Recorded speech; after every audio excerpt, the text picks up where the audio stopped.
Okay, so this is supposed to be the 2-year review on my Mahindra, how it's going. Well, it's done 35,000 Ks. And why am I saying supposed? Well, because I just got out of hospital. I've just had one of my legs chopped off and a new knee put in there. When it comes to modifications, I know a little bit about that anyway from a car point of view. I'm kind of wishing I had a ball joint in here instead of a knee. But anyway, we've been playing with my Mahindra, as you're probably aware, with its 35,000 Ks. That includes most of it done with our testing Ryebuck gear, you know, so it's been done with the snorkel and the 3-inch pipe, and you know, I haven't taken it easy on this vehicle at all. Had no dramas at all though, and that's the bottom line. So we could probably just kind of end this review now. Cheap to run, cheap to buy, did everything I wanted. Off-road, it's a bit of an animal. For what it is, you know, independent front suspension and everything, radius rods, it is tough. And I guess that's got a lot to do with having a locking diff as standard.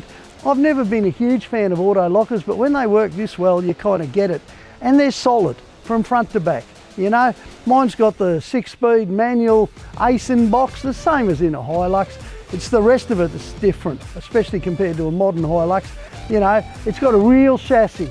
If you get underneath this and you're well used to 75s, you know, the old Toyota chassis, well, you'll quickly see why I bought this. You know, the suspension up the back, it's just super solid. And so far, in every aspect, it's proven itself. Even if it's roaring up the highway like we did the other day, coming back from Sydney, you know, sitting on $1.15. The wife reckons it's the most comfortable thing around. I really can't say any more. It's only 35,000 Ks. I've had mine zippied up, played with the ECU. So it makes 400 Newton meters at the back wheels now.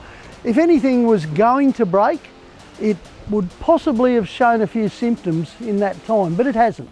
No dramas at all. And now, because I'm a little bit bad on the clutch foot for a while, Mahindra's lent me one of their automatics. And I guess for a lot of people out there, they go, oh gee, you know, automatic, Mahindra, don't know if that works, you know.